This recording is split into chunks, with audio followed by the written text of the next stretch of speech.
வணக்கம்பா, நான் விஸ்வா. இந்த வீடியோல நம்ம என்ன பார்க்க போறோம்னா, நேத்து ஜெஃப் கெல்லியோட சம்மர் கேம் ஃபெஸ்ட் நடந்தது. அதுல நிறைய கேம் அனௌன்ஸ் பண்ணிருக்காங்க. அதுல பாக்குற மாதிரி ஏதாவது ஒர்த்தா இருக்குதா, அந்த ஒர்த்தா இருந்ததுன்னா சும்மா பார்க்க போறோம். இந்த ஈவெண்ட்ல மோஸ்ட் நோட்டபிள் அனௌன்ஸ்மெண்ட்னா அது ரெசிடென்ட் ஈவில் 9 தான்.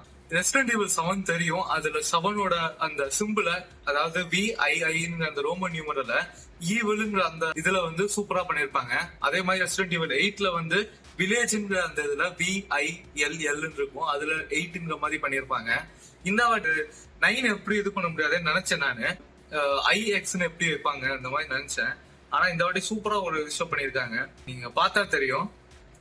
பாத்தீங்கன்னா இந்த ரெக்வயம்ல REQன்னு இருக்கிறத RE9ங்கிற மாதிரி அவங்க இது பண்றாங்க. அது எனக்கு ரொம்ப பிடிச்சிருந்தது.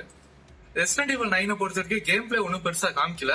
பட் ஸ்டில் நம்ம கேப்காம் பத்தி சொல்லவே தேவையில்ல. ரெசிடென்ட் ஈவில் அவங்க சூப்பரா பண்ணிட்டு இருக்காங்க. கடந்த 7, 8ம் சரி, இல்ல அந்த ரீமேக்ஸ் ரீசெண்டா அந்த ரீமேக்ஸும் சரி, எல்லாமே ரொம்ப சூப்பரா பண்ணிருக்காங்க கேப்காம். அதனால ரெக்வயமும் நல்லா இருக்கும் தான் நினைக்கிறேன். ஆனா கேம் பிளே ட்ரெய்லர் பார்த்தா தான் நல்லா புரியும். அதுக்கப்புறம் ஃப்ரம் சாஃப்ட் செய்யாத ஒரு நல்ல சோல்ஸ் லைக் கேம்னா அது லைஸ் ஆஃப் பி தான். அதுக்கு ஒரு புது DLC அனௌன்ஸ் பண்ணிருக்காங்க. ஷேடோ டிராப் வர பண்ணிருக்காங்க. அதனால இன்னைக்கே நீங்க டவுன்லோட் பண்ணி விளாடலாம். அந்த மாதிரி ஒரு சூப்பரா பண்ணிருக்காங்க. லைஸ் ஆஃப் பி ட்ரெய்லரை பொறுத்த வரைக்கும் new move sets, new weapons, new bosses and new enemies காமிக்கிறாங்க. ஆப்வியஸ்லி ஒரு சோல்ஸ் லைக்ல இந்த மாதிரி புதுசா தேவைதான். இன்னும் ஆனா கேம் விளாண்டதான் தெரியும் இன்னும் எவ்வளவு சூப்பரா பண்ணிருக்காங்க. பார்க்க ரொம்ப நல்லா இருக்கு உண்மையை சொல்லணும்னா. அதாவது lies of P first game வந்து ரொம்ப ஒரு ஒரே ஆர்ட் ஸ்டைல்ல இருக்க மாதிரி இருக்கும். இந்த ட்ரெய்லர் பார்க்கும்போது நிறைய ஆர்ட் ஸ்டைல் காமிக்கிறாங்க. Like dungeons, open areas and stuff like that. அதனால பொறுத்திருந்து பார்ப்போம். அதுக்கப்புறம் டைங் லைட்டோட 3வது என்ட்ரி இதை சொல்லலாமான்னு எனக்கு தெரியல. இது ஒரு என்ன சொல்றது, ஒரு ஸ்பின் ஆஃப் மாதிரி பண்றாங்க, டைங் லைட் த பீஸ்ட்னு. அது வந்து ஆனா இந்த டைங் லைட் கேம்ஸ் பொறுத்த வரைக்கும் எனக்கு பர்சனலா இதோட ஸ்டோரி வந்து அவ்வளவா இம்பாக்ட் கிரியேட் பண்ணல. கொஞ்சம் ரொம்ப சுமாரா ஜெனரிக்கா இந்த மாதிரி தான் இருந்திருக்கு. இந்த கேம்லயும் என்னன்னா ட்ரெய்லரை பார்க்கும்போது ஸ்டோரி ரொம்ப ஃபோக்கஸ் பண்ண மாதிரி தான் இருக்குது. ஆனா எந்த அளவுக்கு ஒர்க் ஆகுன்றது கேம் விளாண்டோம் இல்ல ரிவ்யூஸ் வந்தாலும் தெரியும். ஆனா கேம் பார்க்க ரொம்ப இம்ப்ரெசிவா இருக்கு. கிராபிக்கல் குவாலிட்டி அந்த மாதிரி விஷயத்தை பொறுத்த வரைக்கும் 2 monthsல வெளியே வருது. Wu-Tang rise of the receiver. இந்த கேம் ஆக்சுவலி பார்க்க ரொம்ப கேட்சியா இருந்தது. இதோட ஆர்ட் ஸ்டைலும் சரி, கேம் பிளேவும் சரி, பார்க்க எனக்கு அந்த ஹைஃபை ரஷ் இது எஸ்கா இருந்தது. எனக்கு அந்த கேம் பார்க்க ரொம்ப பிடிச்சிருந்ததுனால நான் இது பண்றேன். ஒரு இண்டி கேம் வேற, அதனால பொறுத்து வந்து பார்க்கலாம் எப்படி வருது. இது ஆக்சுவலி ப்ரீவியஸா ஒரு ஸ்டேட் ஆஃப் பிளேலயோ என்னத்துலயோ என்னன்னா ரிவீல் பண்ணிட்டாங்க. இப்ப வந்து கேம் பிளே ரிவீல் பண்ணிருக்காங்கன்னு நினைக்கிறேன். இதுவும் ஒரு சோல்ஸ் லைக்கான்னு எனக்கு கன்ஃபார்மா தெரியல. பட் பார்க்கும்போது அந்த ஒரு செக்யூரோ ஃபீல் கொடுக்குதுன்னு சொல்லாமே. ஆமா, அந்த ஒரு செக்யூரோ ஃபீல் கொடுக்குது இது பார்க்கும்போது. சோல்ஸ் லைக்கான நான் கன்ஃபார்மா தெரியல. உண்மையை சொன்னா கொஞ்சம் கேம் கிராபிக்கலி கொஞ்சம் அண்டர்வெல்மிங்கா தான் இருக்குது. பட் இந்த மாதிரி கேம்ஸை பொறுத்த வரைக்கும் கேம் பிளே தான் ரொம்ப முக்கியம். கேம் பிளே வந்து கொஞ்சம் சூப்பரா பண்ணிட்டாங்கன்னா போதும். அது அப்படியே நம்ம வந்து மறக்கவே முடியாது.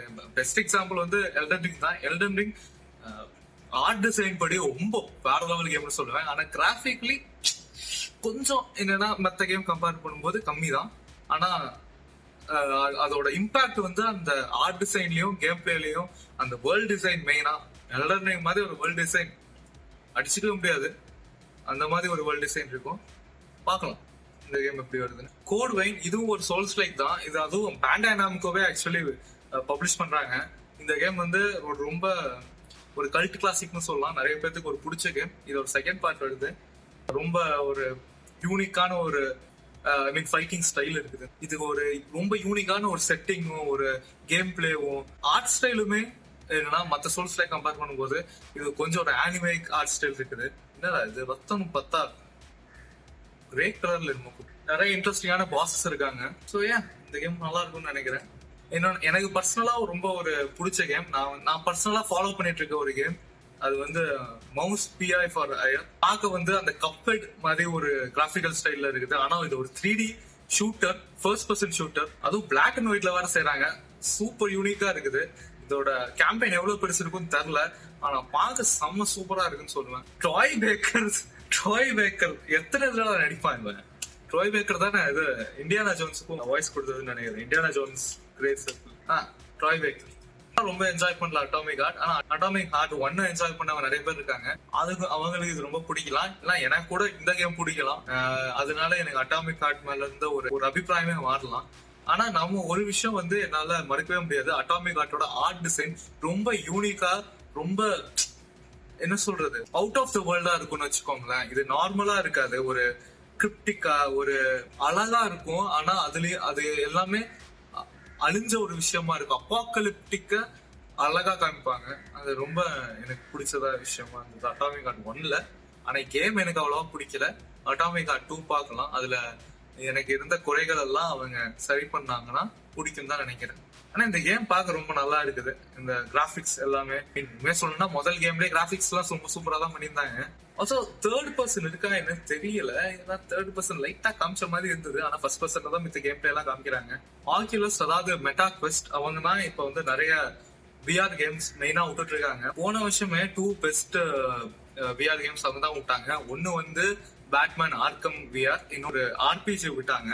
ரெண்டுமே ஒரு வேற லெவல் கேம், பல வருஷத்துல வரல. உண்மையா சொல்லணும்னா ஆஃப் லைஃப் அலெக்ஸ் தான் கடைசியா வந்த ஒரு நல்ல விஆர் கேம். அதுவுமே பிசி விஆர் எக்ஸ்க்ளூசிவ் நினைக்கிறேன். அதனால இப்ப டெட்பூல் விஆர் வேற வருது, ஆனா இதுவும் மெட்டா குவெஸ்ட் எக்ஸ்க்ளூசிவ் தான்.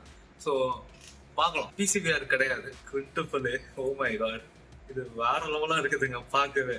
ஓ மை காட், எனக்கு சும்மாவே ஃபர்ஸ்ட் பர்சன் கேம்ஸ்லாம் லைட்டா என்னன்னா நாசியேட்டிங்கா இருக்கும். ஏன்னா அது ரொம்ப ஆடுறதுனால எஃப்ஓவி எனக்கு அதிகமா இருந்தாதான் இதா இருக்கும். என்னால இந்த கேம்லாம் விளாண்டேன்னா அவ்வளவுதான், வாந்தி தான். ஆனா பாக்க செம ஃபன்னா இருக்குது. அதுவும் என்னன்னா மெட்டா குவெஸ்ட் ஆக்சுவலி ரொம்ப ஒரு பவர்ஃபுல்லான ஹார்ட்வேர் கிடையாது. அதுல வந்து மொபைல் ஹார்ட்வேர், அதாவது குவால்கம் ஹார்ட்வேர் தான் யூஸ் பண்றாங்க. அது வந்து 8 எலிட் அளவு கூட பவர்ஃபுல் கிடையாது. அதுல வந்து இந்த அளவுக்கு அவங்க கிராபிக்ஸ் கொண்டு வராங்கன்னா அதுக்கு அந்த ஆர்ட் ஸ்டைல் தான் முக்கியமான ஒரு விஷயம். இவங்க ஷேடோஸ் யூஸ் பண்ணி ஒரு டூன் ஷேடிங் ஆர்ட் ஸ்டைல பண்ணிருக்காங்க, விச் இஸ் என்னன்னா டெட்பூலுக்கு ரொம்ப சூட்டபிளா இருக்குன்னு சொல்லுவேன். இந்த கேம் நிறைய கான்ட்ரவர்சிஸ்குள்ள போயிருக்குது. அதனால இந்த கேம் நீங்க வாங்குறீங்கன்னா கொஞ்சம் வெயிட் பண்ணி வாங்குங்க. இது வந்து ராக் ஸ்டார்ல என்னன்னா ஒரு ப்ரொடியூசரா இருந்த லெஸ்லி பென்சிஸ் வந்து ராக் ஸ்டார் விட்டு இப்ப வெளியே வந்து தனியா ஒரு கேம் ஸ்டுடியோ ஸ்டார்ட் பண்ணிருக்காங்க. அந்த பில்டர் ராக்கெட் பாய்னு அந்த கேம் ஸ்டுடியோ கீழே வர ஃபர்ஸ்ட் கேம் பேர் தான் இந்த மைண்ட் சை. இது நல்லா இருக்கும் தான் நம்புறேன், பட் தெரியல. ரிலீஸ் ஆக்க வேண்டியது முன்னாடியே சில பேர் என்னன்னா PS5 டிஸ்க் வாங்கி விளாண்டு பார்த்து ரொம்ப கேவலமா இருக்குதுன்னு சில பேர் சொன்னாங்க. ரொம்ப புரோக்கனா இருக்குது, கேவலமா இருக்குன்னு சொல்லல, புரோக்கனா இருக்குது, கேம் ஒழுங்கா ஒர்க் ஆகல அந்த மாதிரி சொல்லிட்டு இருந்தாங்க.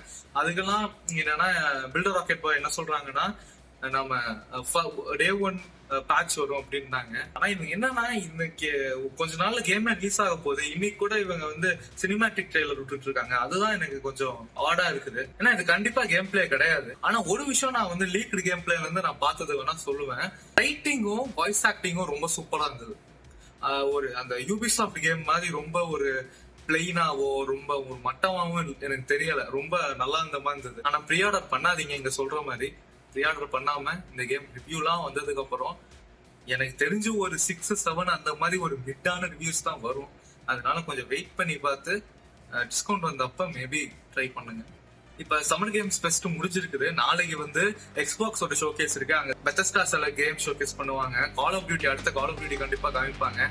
அது எல்லாமே நாளைக்கு நான் வீடியோ போடுறேன் முடிஞ்சா. அது வரைக்கும் பார்க்கலாம். Bye by.